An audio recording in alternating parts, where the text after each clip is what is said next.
What's up, everyone? Happy Friday, and welcome to the game on PAX 8 Live, the show where we talk about all the cybersecurity shenanigans you need to be aware of. And we have an interesting week because I sent the shenanigans in, but I'm still waiting on teams to deliver them. And unfortunately, teams did not deliver in time for the show today. So we're going to talk about that and take a look at Matt's studio instead of actual news this week. But don't forget to like, share, comment, subscribe. Please engage with us. We have some amazing guests joining us here in a bit. And with that, let's jump into the not news. I love that you had a delay on the shenanigans, Dom. I died a little It inside. It was, was hilarious. So thank you. It was well delivered. man, Yeah, it's been a man. day. Brother. We normally, just for the audience's edification, yes, I am wearing my Write a Boom ambassador t-shirt. And I also want to ask, if you're coming to Write a Boom and you are not attending a pre-day, please let me know. I would love to get you into something really neat that I might be doing. So reach out if you're doing that. Don't want to take away from anybody else's, but please let me know. And if you're not joining Write a Boom yet, please do. I'm going to have something really cool there to that point. But Dom, we normally bring the shenanigans in the form of the news and the articles we want to review, and that usually happens on Friday morning, so it can be the freshest news we can use for you. And we got the team's message asking for it about 14 minutes ago, so it was a failure in Teams, and I'm sure you're all experiencing it.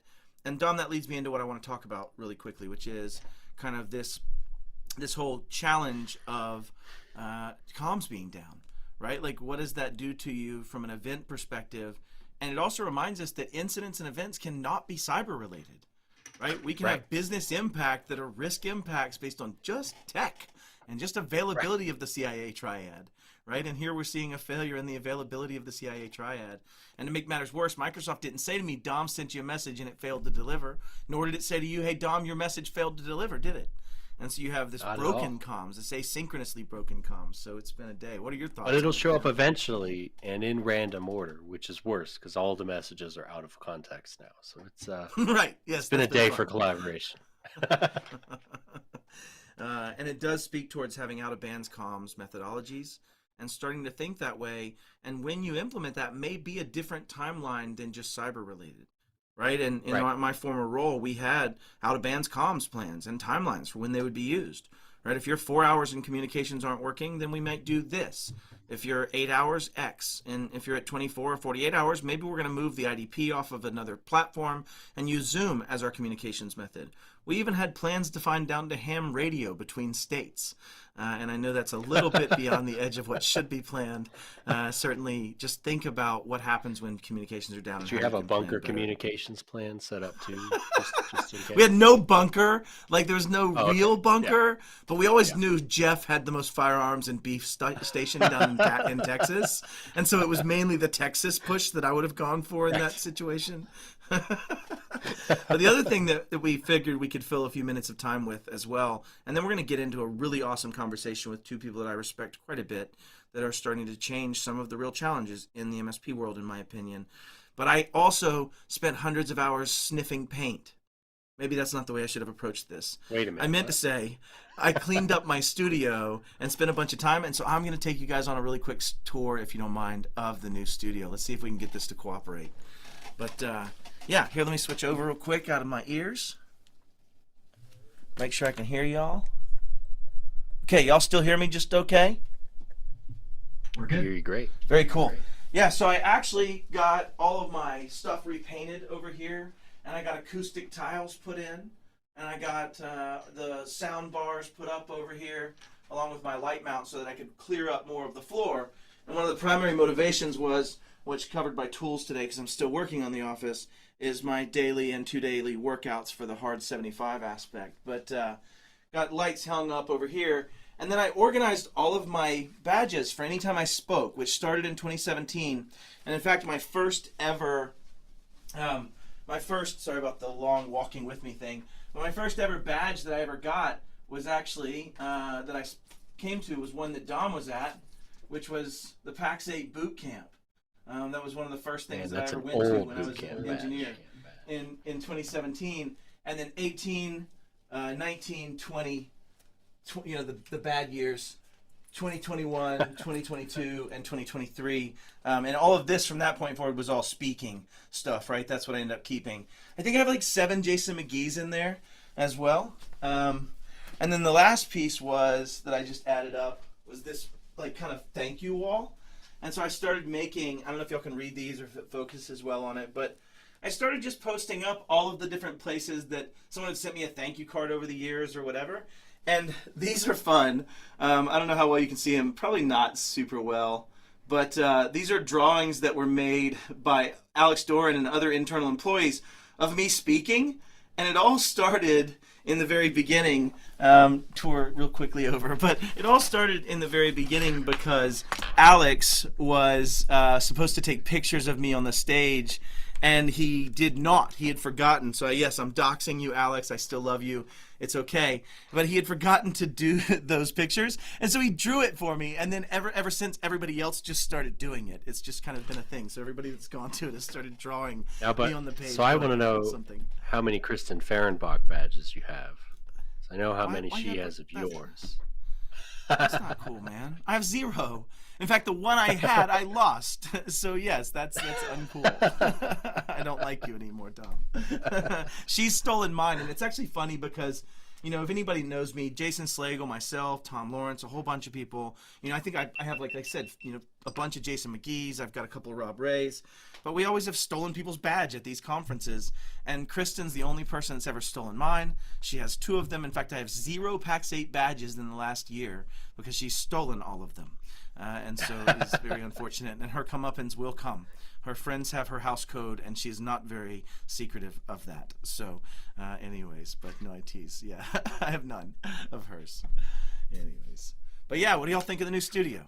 Dom, are you going to do yours next week, or?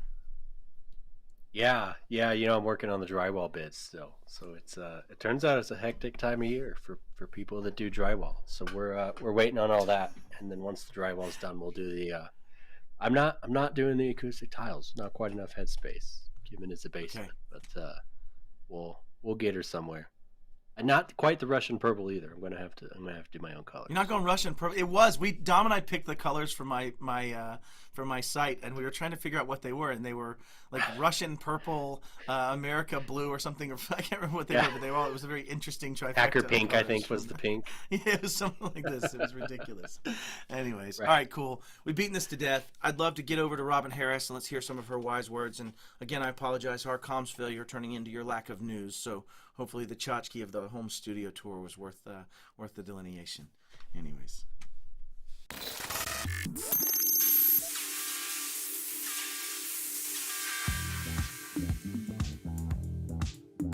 So, as humans, we often find we get bored with the basics.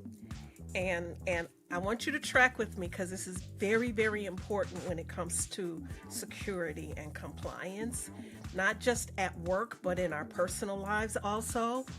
Those basic habits that keep us safe, they seem so insignificant, and they take a few extra minutes here and they slow us down a little bit, that our mind says, skip that, it's not important, skip that.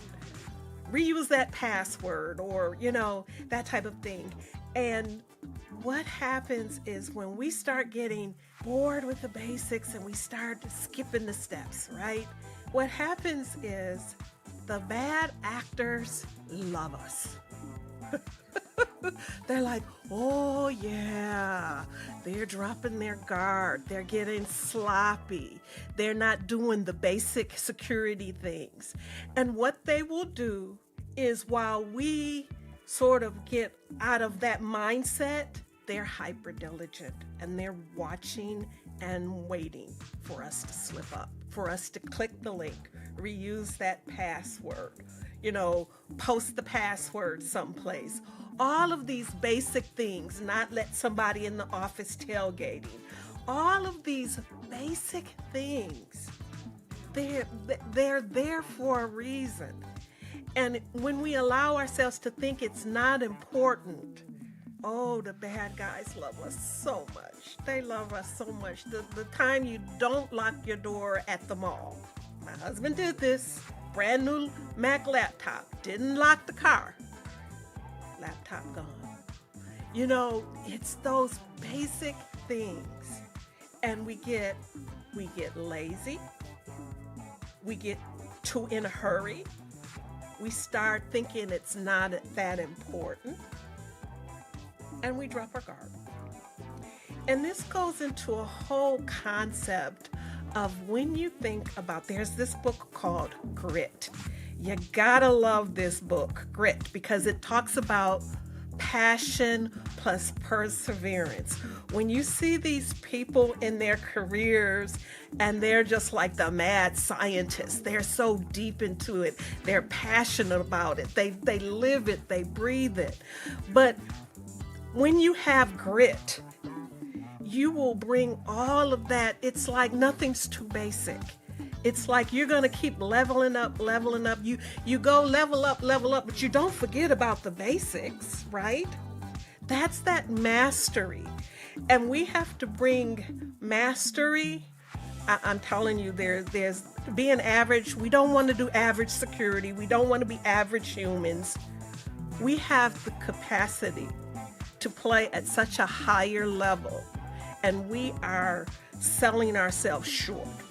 And that shows up in how we're doing security, that's showing up in how we're servicing our customers, how we're building up our products. Let's just bring in that passion and that perseverance into our operations, into our security, into our personal lives. And what we will see is levels of mastery and genius that's going to show up in how we protect our companies, how we protect our families, how we protect our personal assets. We got to be really serious about this, because I'm telling you, one action, one misstep can have devastating and catastrophic effects on our work environment and even at home. We got to be diligent. There's no off the clock. There's no, oh, I'm too busy to be secure. No, we got to be diligent and bring that grit and be passionate about it, because protecting what's precious to us, it shouldn't be a question of, I don't have time for that. I don't know how you feel about your work, your job, your family, but these things are precious to me. They should be precious. We want to protect them. We want to protect our customers. We want to protect our partners. We want to protect the vendors we do business with. Just bring that passion and perseverance, and never, ever, ever stop practicing the basics.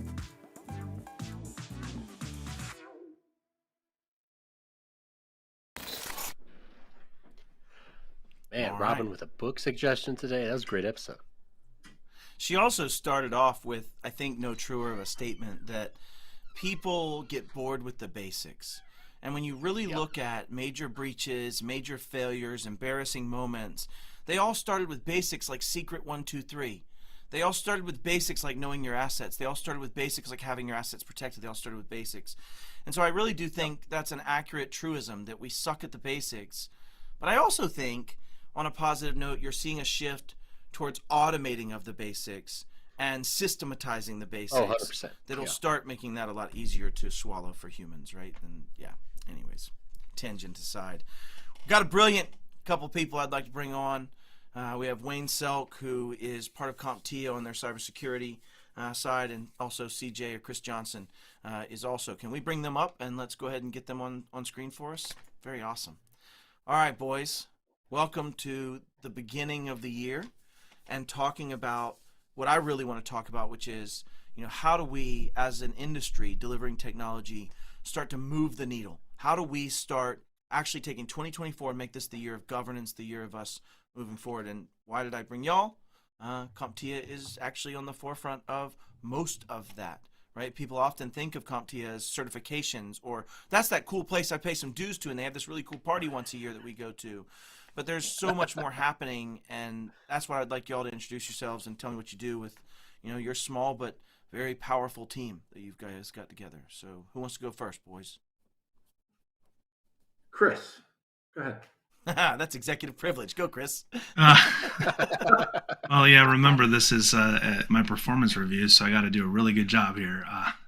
So I am Chris or CJ at CompTIA, and I oversee the cybersecurity compliance programs under Wayne Selk. And my passion and opportunity is that I get to work on the Cybersecurity Trustmark. Today, he's going to have more to do, right? Yeah. So, yeah, for sure. Hi, everyone. Wayne Selk. I'm a recovering cybersecurity practitioner. Matt, thanks. Dom, thanks for having me. I'm really looking forward to the discussion today. Really, what I bring to the table for the team is the ability, I think, to not only look into the future, but also kind of look back in the past and the missteps, I think, that have been made, and how can we correct and raise that tide, right? Matt, you and I talk about this. We talked about this for years. How can we raise that tide of awareness and understanding for the MSPs? And I don't care if you're a me, myself, and I shop, one person shop, right? Or solopreneur. Right. Yeah, exactly. Or if you have 300 or 500 individuals currently, it to me, it doesn't matter, right? We can all do better at cybersecurity across the board. Yeah. Thanks, Matt. Yeah, absolutely. Absolutely. And I think some of the things you're seeing happen, and this is maybe something we set the stage with, is MSPs have done a lot of things for cyber for a long time. We have had people doing dark web monitoring and email protections and a smattering of things that they thought pragmatic to do. We've seen that for years, right? I mean, Trustmark's been around a long time. This isn't something new. The difference being the impacts and the failures of integrating that and understanding it in a more holistic way are becoming more apparent, right? And they're more to the end user and consumer. They're being ransomed. They're being business email compromised. We're seeing those types of things play out, right? So that's the first statement. Well, the pain scale is constantly increasing, right? But brutal, you bring up. Thanks, Dom. You bring up an excellent point, Matt. Right? I think in the past, everybody thought that this whole thing around cybersecurity involved bringing in tools. Right? I need dark web monitoring, or I need antivirus, or I need to make sure I have a firewall. Right? It was all mainly tool focused, and I think the program, and I know Chris is going to talk about this. I'm going to switch to call him Chris because there's not another Chris on here. We have a ton of Chris's at CompTIA, which is why he's called. No CJ. need for his fake pseudonym, right? Yeah, right. But I think the challenge has become that from an MSP perspective and an industry perspective, we've gotten away from understanding the why behind the tools, right? And we there's not really, or have never understood, Wayne, in some cases. I don't really want to go there because I think to some degree the industry does have some inkling of what they're supposed to do, and I agree with you. The marketing teams have done a great job of kind of pushing and promoting what those tools should be used for. Sure. But I think part of the understanding that we bring to the table from a CompTIA perspective, from a community perspective, and now we're going to talk about how community fits into this in a little bit, but the Trustmark actually helps you understand what does cyber hygiene look like for my type of an organization, right? Sure. What should we be doing today? I don't like using good, better, best. Chris knows I'm not a fan, right? Oh, I know all too well. Yeah. Yeah, right. But I guess the point is, if we can show folks what that cyber hygiene is supposed to be, then they can, and we can bring them along on a journey. Truly, that's what it is. We can help change the culture and the mindset, which is really where cybersecurity lies, is inside of our mindset and how we approach things and what we do as an organization and as individuals inside the organization or outside the organization. Then I think we will have succeeded in helping the industry, right? Achieve better success around cybersecurity. And that's really the ultimate goal for us and the team. So this is the first kind of leak of the what is the trust mark, and at least, I mean, obviously leak not being true, we have a lot of people going through it, but my point being, you just said something that's pretty critical. What does cyber hygiene look like for me? First, there's hygiene, which is basic things, the hygienic basics, like Robin talked about. That's what we're first talking Exactly. about. But then second, you have this, what does it look like for me? What's different about a service provider than that's different about me as a consumer? That's different about me as a company and in retail ice cream shop? What are those delineations, and what does that mean I need to do? And what I love about Trustmark, and this is not meant to be self-aggrandizing because I've been involved with this, but is that we've put these lenses as the way it's looked at, and these methods of saying here's a template for what this should look like, and each of them is adaptable to wherever that persona is, right? And that's what I do love about it. In this initial kind of first view and phase, it's mainly at service providers, right? That's where we focused today.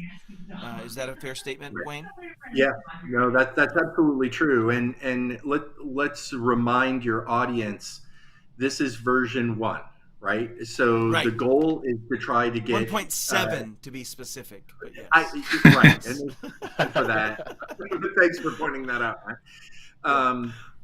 The goal is to get to that 80%, right? 80% Right. of the industry. Now, I can break that down for you and tell you the why we're not going after the top 5% and why we're not going after the bottom 15%. But Sure. I think that takes away from the message. We talked about critical mass. We've always talked about critical mass when it comes to this, and the mass we're actually talking about to try to ensure that we can move the industry in the right direction is that 80%. Yeah, and absolutely and it is. again, that's because those are the MSPs that are hungry for understanding, having that awareness raised, having that aha moment, right, Matt? The oh my God, someone finally explained it to me in a way that Yeah. I can understand. I'm all in, right? That's the aha moment. And Chris, one of your challenges in owning some of this design and redesign of what existed and what's there before and where you're going now is really trying to get that, not only the 80%, Wayne, that you speak of the number of people that we're trying to speak towards, that bell curve of MSPs and service providers we're speaking towards, but even then the bell curve of what needs to be there. Like when we're talking about that, we're also not going for the 100% of all the stuff. Like Chris, we've struggled with topics like application development and pen testing and other things that we had to know that weren't in the bell curve of not only just the people, but the data set. Right? Does it make sense for an MSP to spend $15,000 on a pen test right now? And some of those challenges. Do you want to speak towards some of the challenges of balancing where people are and where they need to be in the lens of something like this, Chris?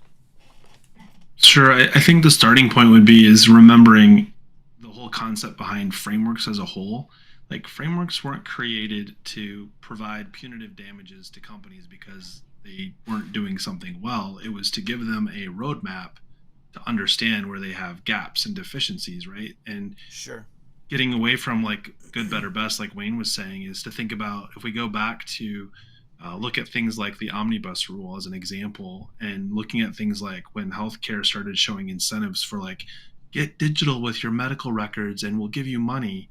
And then the flip side of that was you aren't doing it well, so we're taking money away from you. So most of us have somewhere in our past where there's been some level, we know someone that's had punitive damages or fines inflicted upon them as a result of claiming to do something for an incentive, right? Like, we'll give you money to do this, and then doing it solely for the money. And then you fast forward, and we've had all these things from ransomware to just being debilitating scenario of, I don't know what to do, my company can't operate. And so when we look at the trust mark, the goal is not how do we punish someone who can't achieve everything that's in the trust mark. It's how do we give organizations, whether they're the solopreneur or the 300 employees, a grasp of security is not something that's just checking a box and saying we did it and we don't have to do anything else. It's recognizing that your culture and strategy and everything that you do within your organization is about protecting your employees first and your clients second. And if you don't have them in that order, then odds are you're going to fail at the second one. And I think that's really what the goal is behind the trust mark. You brought up a unique challenge that we faced in the Trustmark working group, and Dom, I want you to kind of sanity check this for me.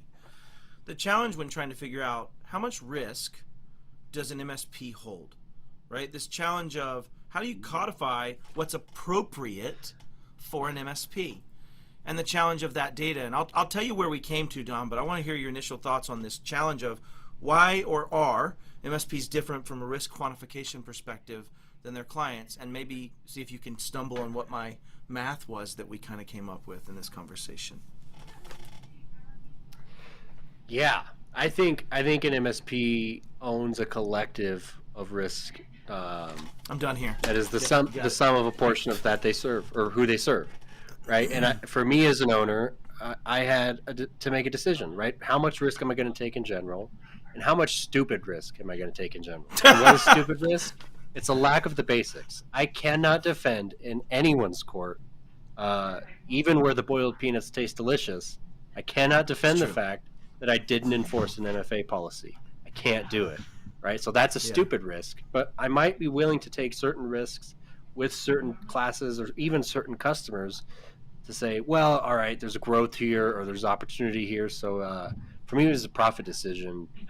And not only the profit I'm making on the front end, but how much am I going to lose on the back end when the judge swings the gavel? So, Matt, can I jump in? Go ahead, Wayne. Yeah, do it. Yeah. So here's the interesting part of this risk conversation. Everybody's risk is different. So trying to stuff an MSP or even the clients into the same level of risk that for one another, you can't do it, right?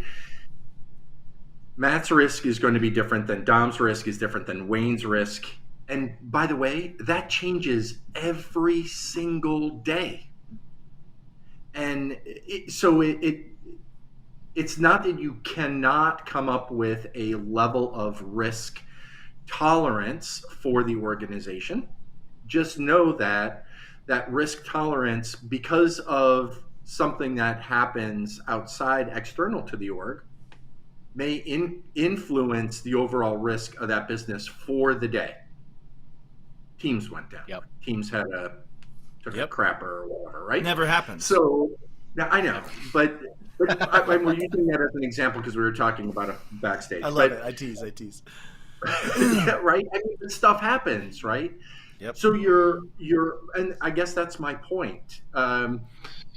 Robin said her husband left his MacBook in the mall. Yeah. Well, and Matt and I were chatting. Well, what about the data that was on there, right? As it was stolen and walked off. I mean, the risk at that moment to the organization just changed, potentially. Sure. Right. Because of an event. Okay. Yeah. Because of an event, right?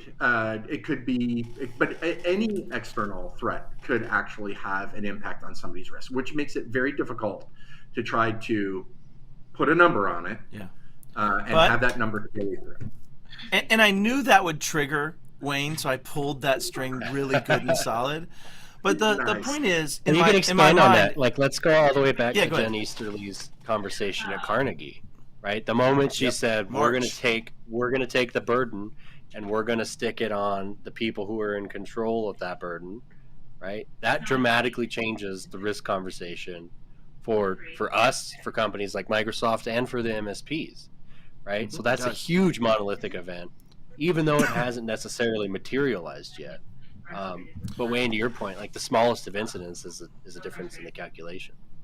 That's correct. But what I wanted to get at, and I don't want people to miss, is as a service provider, let's assume your end client, your end partner has, we got some audio coming in, your end partner has 1 unit of risk. Let's just say that math is that simple and we have one unit of risk.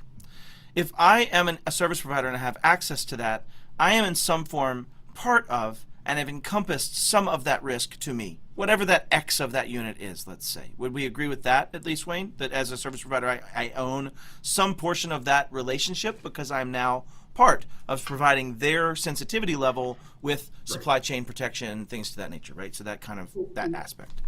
Well, I think we were still on the same page even without you going to the 1 unit measure, right? So again, if we sometimes have to there are many lenses we have to look at our organization with every single Sure. day. As individuals in an organization, as a group within an organization, as an organization, and then external factors. Now, the same thing is true for our end clients. They have the same thing: individual, group, organization, and external factors. And we all influence one another at that point. Sure. Right? In different types and the ways we've been involved, for sure. Oh, absolutely. Right? Absolutely. And I think we're saying the same thing, Matt. I think we're on the same page. We are. Yeah. With respect to it. It's just that the industry itself, and I would dare to say the 80%, let's go up to 95. I'll say the 95% out of that 100 is 5% get it, right? But the 95% don't understand risk and completely and how it impacts their organization. Agreed. We're slowly introducing them to that whole risk conversation and why it's so darn important to look at things from more of a risk-based approach as opposed to a technology play. 100%. And if you follow that upstream and think about that as an MSP, Dom, I know that now if I want to make money and I'm going to attack a end client, I have X end client, 1X. If I attack you, I have all of the summation of all those X's, depending on how you've structured it, right? And it goes back to actions you can take to reduce risk. And this is where I wanted to bring it back to Trustmark. But so in the sense that they're also go ahead, not all X. And I think that's important because Tim Golden in the chat said they own all the risk, and I disagree. I don't with agree. That, it's right? 100% agreed. It might be a lot with some customers, and that's especially when I was newer at this, and I frankly didn't have a good understanding of risk. I took far more than I should have, but as I matured, and I think many of you were the same, I started to do a lot of things, whether from the legal angle or from the types of customers to take on or the way I operate, to take less of that risk. Right? We started to make it very clear to customers that this is your risk. You've made this decision. We've counseled you about it. So I think there's a lot of room for that. So I don't want to sum it up as MSPs on all the risk, because if you do, then I think you need to evaluate how to offload some of that. But you do, in fact, as you aggregate each of those clients at point XX or point XY or however you define that, you're going to add up more risk likely than any one of the sum of those parts. And I think that's the reason the Trustmark, in my opinion, is so much better served in the service provider first, right? And in this aspect of saying you now have more aggregate risk than your customers likely, right? Because you're going to take on some portion of those aggregate. And I think you can do things legally, right? Brad Gross will tell you how you can make your service agreements and those things to protect against a lot of that. But at the end of the day, there's also a technical and process and procedure gap today. Would everybody agree with that? Across most MSPs, we have a gap in policy, procedure, and then extensible governance over those policies and procedures. Is that a fair statement? Well, that same 95, Wayne? You've got one more, Matt. There's one more. I think we got to remember that a lot of MSPs forget sometimes that when you take on the role of IT for somebody else, you're part of their entity, right? You're their IT department, if you will. So I like to think of it, and when I explain it to people, is like, think of when you start out to be an MSP, most started with like, I'm going to do it better than somebody else. The place I worked, you name it, I can do this better. So they go and they stand up their shop, and they add a client, and now they've got a 2-story building. And they add 20 clients, they got a 20-story building. And the reality is that still has one set of doors and one elevator. It may not be everything, but I get really frustrated when I hear solution providers say like, well, they signed this piece of paper that I made them sign that absolves me of all risk. I'm like, no, it doesn't. Like, they're still coming through the front door of your office with piggyback on somebody else's credentials, right? Yeah. So I think there's a balancing act. All of those things are extremely important. But to the risk part of this, we've got to remember that every client you add as a result of the role you play within their organization is a risk that you cannot get rid of. And you shouldn't. That's how business makes money. Right. Let's be honest, right? Alyssa Miller, who's going to get on and argue with me next week on my show, you make money because as a business, you take risk as a business owner, and for that risk, you are rewarded with profit, or you fail and lose money. You take a risk. That is the point of it. And I think we've got to start being healthier about how we talk about risk, right? You have to accept it, and you have to make decisions on how you mitigate and or deal with it, or transfer it, right? All those pieces. The other thing that came in was Tim said, how does Trustmark help me with that? So let's bring this back to meaningful statements from y'all. How does Trustmark help this? We've talked about the problem. We know the gap. We know what's missing. What does Trustmark really do? Let's get down to like the meaningful parts. What are some of the components of being successful with Trustmark? Whoever wants to tackle it. Great, great. I think it's a change in the culture of your company, not the Trustmark itself, but we talk about this a lot. Culture is what defines a solution provider, right? That's how your clients, know you and who you are and why they are doing business with you. It's usually not because you're just the cheapest one in town. Hopefully that's not the case. Hopefully not. Yeah. Right. But the thing that comes to mind when I look at the what's in the Trustmark is as you go on this adventure, if you will, and you look at the safeguards and you look at where your gaps and the things that you need to do to improve your cybersecurity posture, you start seeing opportunity for collective change, not change that you enforce or inflict on your staff or your clients, but an opportunity for your staff and your clients to buy into something that they recognize as a value proposition that improves the likelihood of when bad things happen, they don't destroy your company, that there's a path forward after something happens. And I think that's where I would argue, if you don't have a starting point on your journey, and obviously Trustmark's not the only place to start, but it's in many cases an easier lift than trying to accomplish large frameworks or doing something where the expectations are largely based on what you do on your own. And the Trustmark isn't just a set of safeguards and, collecting of evidence. It's participating on a journey with other solution providers that are also wanting to achieve a higher level of maturity within their own organizations. Now that speaks to how do we make a change? And I'll say this right now. We have a moment here, y'all. Anybody watching this, anybody watching it down the road, I'm going to say something. We have a moment. This is a moment where we as an organization, as a group of technology professionals, as service providers, as people that are moving down this path, we have the opportunity to try to reach a density of the same way we do things from a security perspective, from a risk management perspective, from a governance perspective. And we have to adopt a set of frameworks at some point. Why? So that we can at some point have the things solved of saying, no, I do the same levels of things. We're a professional service just like everyone else. We're drifting from a commodity and a commoditized thing to professional service and strategic advisory and things down that nature. But we can't do it if the barrier to entry is just anybody that hangs a sign and puts it up on the wall and says MSP. And so at some point, we as an industry, in my opinion, this is Matt Lee's opinion, I'll take this not even as Pax8 saying this is Matt. As an industry, we have to have a standard we agree to. We have to rapidly reach critical mass. And then once we reach that critical mass, the government has to then start saying, yes, we're going to make this the standard. And that's how a self-regulatory body gets born. And I believe Trustmark, in my opinion, is the most pragmatic and achievable set of basics that I think everyone should have. And they seem daunting right now to a lot of people, Chris and Wayne. And I'll ask you, have you gotten any pushback? It's 170-something controls that we've put in here that sound like a mountain to get over. And in my mind, I think it's the basics. What do you have thoughts on that, either of you, as we go down that path? Well, Chris can talk about the specifics on the pushback. Let me just bring one more thing into this to help everybody understand. Right, the biggest risk most MSPs around the world, by the way, have when it comes to cybersecurity is not their financial; it is their reputational risk. Right. Yeah. And so, and what I mean by that is, and Matt, you kind of touched on it. If Johnny down the street or Jane around the corner are not doing the same things that we're doing, and we know we're doing things at least to a set of practical guidelines where we know we're on a path to continue maturing and get cyber really focused, but the other two are not, and they're coming in at half or 75% of what I'm going to charge my clients, they fail, that means we all fail. Amen. Right?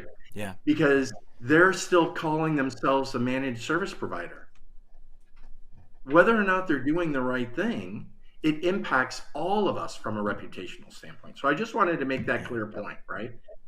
I love you so much right now. I'm been married for 20 years, and it'd be very weird for us to propose this. But brother, I love that statement so much. I'd marry it. Yeah.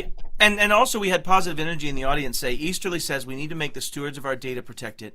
And what she really said in 3.3 in the National Cybersecurity Strategy says, hold the stewards of our data accountable. And it goes on to say that often the victims are called upon to manage their own protection and security. And that's a problem, right? We don't do it in cars. Even my hammer has a warning that says, Matt, don't hit yourself in the head with this hammer, stupid, right? It's weird they personalized it, but they did. I get it. But the point is that we see this world shifting to, you need to let the capitalism that we do love and build and live in also fix this problem. Right. This also needs to be something that we hold standards and we have barriers to entry, and it's the only way you solve this.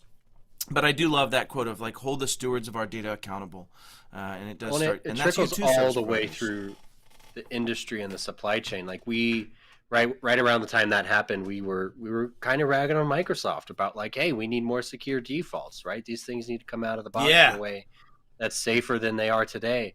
And to their credit, they've made some progress in that direction, and so have others. But this also comes down to us as Pax8 and how we steward the data that we use, and you as service providers and how you steward the data you use. And I think we're getting to a point where that ice cream shop you were talking about cannot protect credit card data, right? When you buy your ice cream, they cannot protect, they do not have the capability to protect your data, right? So you have to shift that responsibility to people who have the capability. Right. And you've seen it, right? You've seen the Shopifys and the platforms that solve that in a systemic way. Like, how many less PCI scans are you doing of ice cream shop number 7? Because now it's all done in a platform that's managed by some third party, right? And you change some of that structure in the way. And by the way, for the service provider, we don't get those stupid emails from who'd-you-macall-it PCI service about port 443 anymore. So it works for everyone. Never heard of who'd-you-macall-it anymore. Yeah, what do you mean heartbleed? They're really prominent. Okay. Yeah, I digress. But no, another thing I wanted to tackle. We have a question from the audience, and it was Tim over there at Compliance Scorecard, good friend of ours. But he says, why Trustmark over CIS or NIST? And I'm going to give each of you a minute to do your 2-minute pitch. So each of you grab a thought. Whoever wants to go first, and we'll just go around the horn. Why Trustmark over the subcomponents of CIS or NIST or CAF or NCSC or Essential 8 or Essential 8 Enhanced, or why Trustmark? Why add a new one? Let's tackle that. So I think this is actually really easy. So one, I don't think we need to. So the Trustmark's not a framework; it's a Frankenstein of frameworks. And I think true story. Depending on Frankenframe. We brought up Frankenframe, yeah. So what you brought up with like PCI is to think about what type of data does PCI compliance look to protect, and you've got HIPAA and others to protect different data types. And the reality and behind what the Trustmark is that the goal was, how do I put together a set of safeguards that uniquely identifies and can be recognized by the organization that's implementing it. Like, this is a capability model that we put together that says these are things that solution providers need to do, not just from a best practices standpoint, but from a how do I articulate this to my clients, to my employees. And so nothing against those other frameworks, but I'll give you some examples. CIS has no governance in the framework. Yep. So how do you get adoption in an organization? I should have gone first. You're stealing parts of my pitch, Chris. This sucks. It's cool. You keep going then. It's fine. The only other thing I'll say to add to that is, if you look at the other frameworks, talk to me about how there are people out there that are saying, we collectively want to help you be successful in addressing the safeguards that are in this Frankenstein or Frankenwork, whatever you want to call it, right? Like, if you look around there, sure, there's organizations that provide coaching and they will help you through a framework, but at the source, you don't get on the phone and call NIST up and ask for help with 800-171, right? Like, sure. So I think that's one of the differences. And like, I think what we want to see going forward is remembering that as the Trustmark matures and as we as an industry mature, what are the safeguards in other frameworks that we need to incorporate into a more community-driven model to be successful and get rid of those gaps? I'm cheating. I'm jumping in. I know I'm a show host, but it's okay. I go. gotta do this. So I think you nailed it. I think that's the difference. And as much as I love Phyllis Lee and team, they have to serve so many different spaces right now, and most of it is centered around just the answer of the pragmatism of what should we talk about no matter who the audience is listening. Same thing with NIST. NIST is very focused on don't give them all the answers, just be the big arching things, let them figure it out. They have to be the practitioners, they'll solve those things. And we get the luxury of saying, when we got to do this through the working group and to reimagine, we got to pick the winners from the different places that we knew would work. Like, why do we go so heavy in CIS? Because it's very pragmatic and it's very easy-ish, joking aside for our hundreds of hours of digging into this, Chris, but it's very easy to parse into the little components we need to do.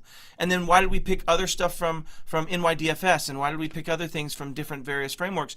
We got to franken build what's right for MSPs today.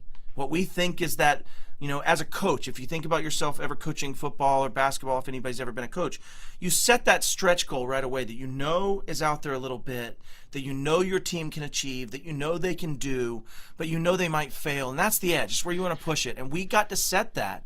But more importantly, Chris, we get to change that. We get to raise that bar as the industry changes. We get to boil the frog small bits at a time, in my mind. And Matt, there's a tag I think you should add to that. We were influenced heavily by insurance questionnaires, right? So like, I'm trying to figure 20 out of them or something.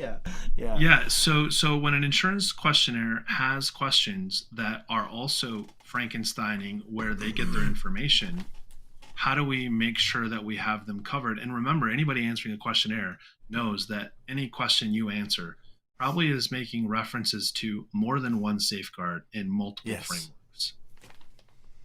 Yeah, great call. Sure. Wayne, anything we've missed in that initial just barrage of this statement?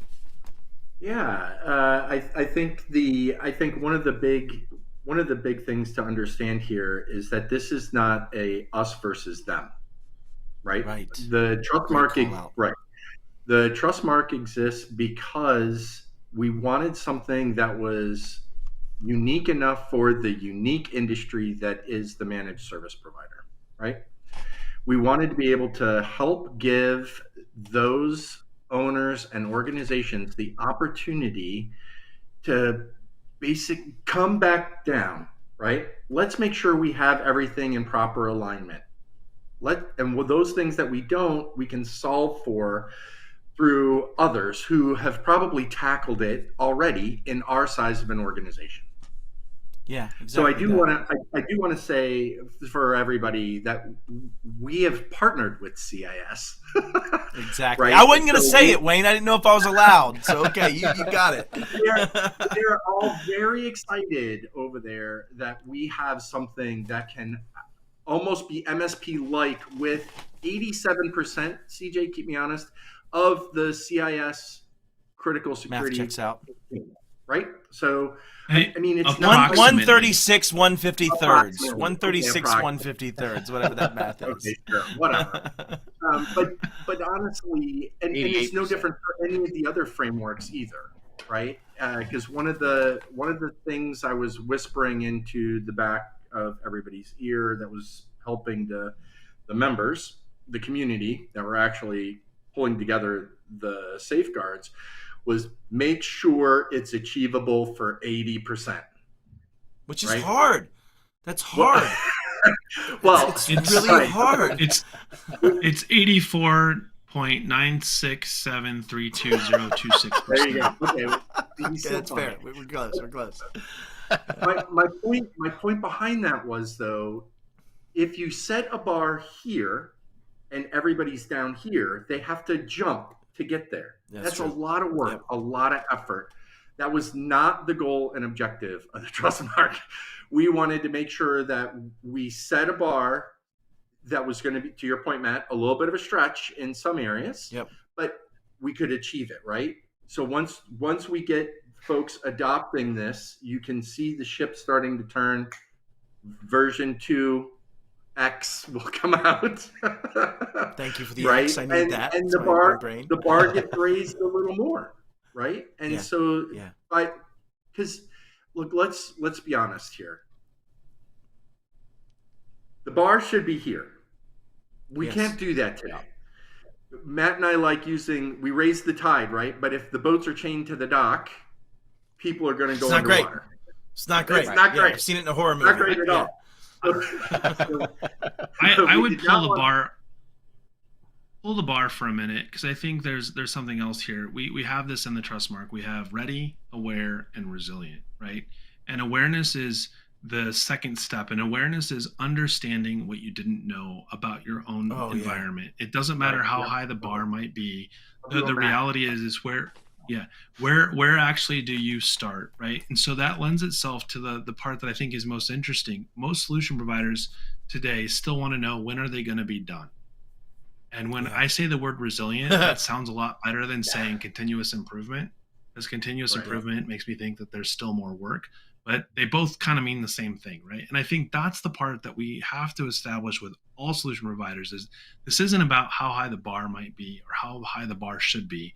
It's about whether or not you're doing something about your current maturity level and saying, I want to go forward. And can I give them the skills to go build that themselves? And I think that's one thing that stuck out to me and why I got involved in the beginning, which is I don't want to just measure, are they there? I really want to measure, will they be there? Right? And I think that's what you have to think about from a pragmatism. Yeah, how do they get there? Will they get there? Can I equip them to get there? Right? Do they know where there is? Yeah, and I think that's the point is right now in our world, even if you think about it, most people thinking about the safeguards, and Chris, you can speak to this in your unfortunate having to spend 30 or so hours over December with me just going into the safeguards, but breaking them down into their pieces. You are going to do it the first time and it's going to suck. You're going to do it the second time and it's going to get a little broader, the third time a little deeper, the fourth time a little broader. And the point is, we know that the bar not only needs to be higher, but it has to be broader and deeper in the things we're doing to win, to defend ourselves. So to say I'll never get there is not true. I think you'll get to a point of stasis where you have the right number of humans, the right processes, the right methods to continue it going forward.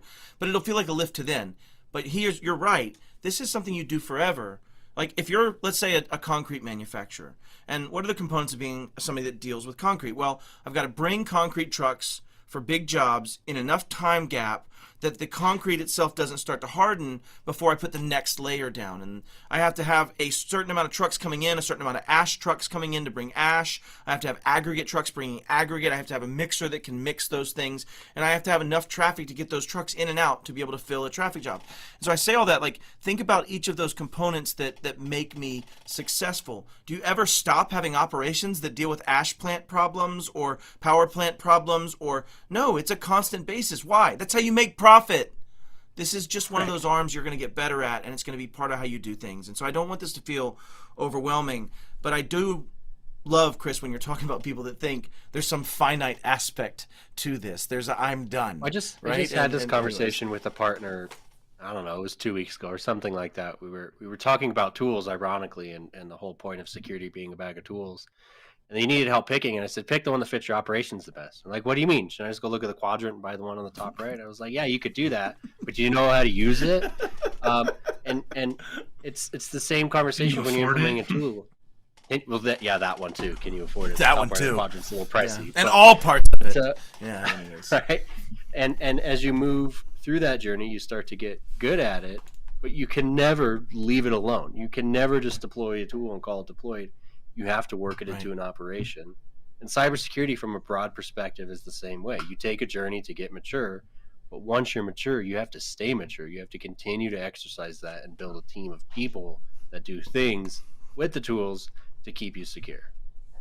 Yeah. That's the big Or to challenge. reduce your risk is a better statement, right? Because you're never secure. Correct. That's fair. Right, because it's all about reducing the impact. That's it. That's everything. I know. I was told recently I'm cyber immune, so just.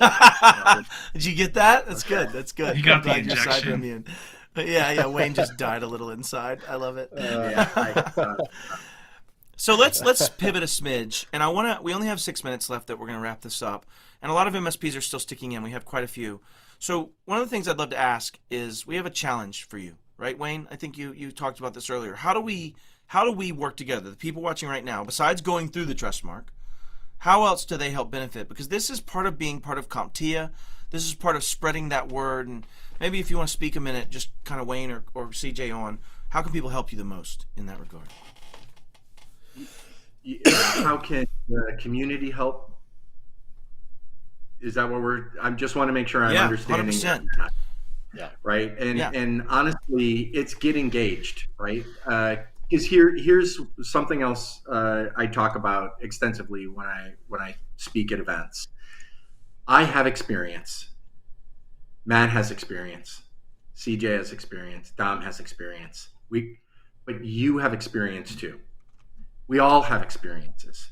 And the nice thing about coming together in a non-judgmental community, by the way, I love that. is that you can actually share your experiences with us and you can teach all of us. No one is a true expert in cybersecurity. Amen. They may be niche-y, right? They may be a niche expert. And I know Tim Golden's blowing up right now. Damn it. But I'm picking on him because he put 4 questions in the chat. But I loved him. But my point is, we all have experience, and we all need to share those experiences, right, with one another, because that actually helps us raise the bar together as an industry. So, Amen. Get engaged with CompTIA. It's very inexpensive. Yeah. It really is. My call is join CompTIA, talk about CompTIA.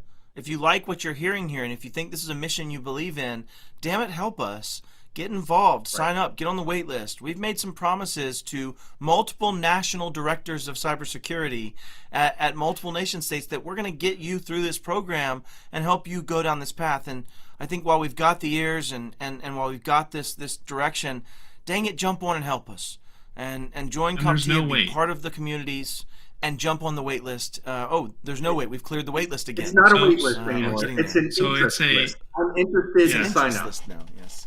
Yeah, how about that? Good.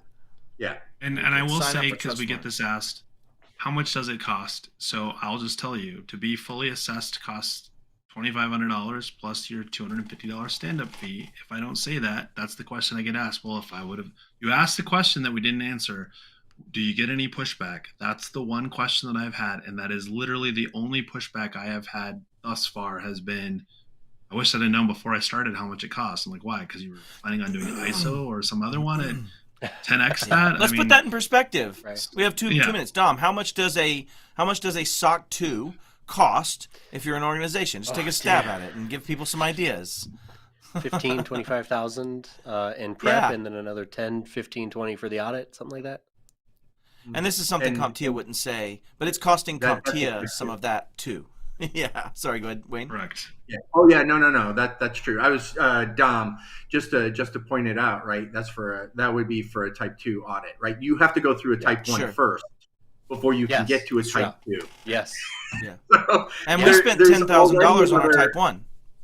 Correct. 9 to 10 grand you're is going pretty to spend common. a lot of money on a type 1 to move to a type 2, which is at least another 25, 35, depending upon your financials, maybe even a little bit higher than that in the size of your organization. So when you start putting things into perspective, this is absolutely nothing. It's a bargain. Yeah. I mean, and one thing Tim asked earlier too, since we are tackling 3 questions that he's put in the task, like I'm going to send them a bill, just so you know, there will be a number. Yeah, that makes sense. But yeah, it's fair. But the other question he asks is, how does this help me as an MSP compete?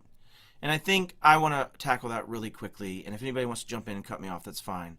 But I think when you think about it in the past, everybody's looking for, okay, but if I do this, is my client going to know, and am I going to get more sales? Because if I'm not, then I'm not doing this. I think there's a degree of that that's valuable. I do agree. I think there's some portion of this that should be winning deals for you. Talking about having those back in, doing the compliance, I think it's going to win. But at the end of it, damn it, some of this is shit we should have been doing. Some of this is stuff that we are selling and making profit on and we're not doing. Let's just be completely honest about this. So I want to get on that a little bit because it's not CompTIA and I can. But I would say that some of this is that. Yeah, good. Well, and if we're going to put money in it, it's not how much. It's not how much am I going to sell. It is a little bit. Like, people know who CompTIA is more so than a lot of other vendors, so you have that aspect. But how much am I going to not lose because I am doing the basics and I am less of a risk for myself? That's another question you can ask yourself. That's perfect. But the other one key element here is that we teach you how to have a business level conversation around risk. Guess what your clients are looking for from you? They're looking for a business level conversation around risk. Why am I having to put in another firewall? You just sold me one 3 years ago. Right? Yeah. Mic That's drop. not 100%. Yeah. There are changes. That's Just think about 100%. insurance. Well, If you and deliver insurance this- is another great example. Yeah. So there you go. I think So there's so many you can pieces make there. money. Dom, I wanted to punch it a little bit because Tim brought it up, but why don't you close us out and go ahead and wrap it up, and we'll see y'all next week as well. So, Wayne, I'm so happy to have CJ. done this, y'all. Thank you. Thanks so much for joining us. This was a fantastic episode. Please do get involved in CompTIA. They're doing a lot of amazing work over there. Also, don't forget to get involved in PAX 8 Beyond. That's coming up quick. We don't want you to miss it. And if you're joining us from EMEA and you haven't seen the news, there's another Beyond this year happening in Berlin. So if your account rep hasn't told you about it, make sure you give them a little punch. Thanks for engaging us in the chat today. This was really fun, even though it was mostly Tim. We love you. We'll see you next week. We have a really interesting episode next week. Matt and I are actually going back to high school, so it should be a really fun one next week, and we'll see you then. Yeah. Y'all seen 21 Jump Street, right? Oh, that's rough. All right, that's the end of the show. See Have y'all. a good weekend. Thank you so much.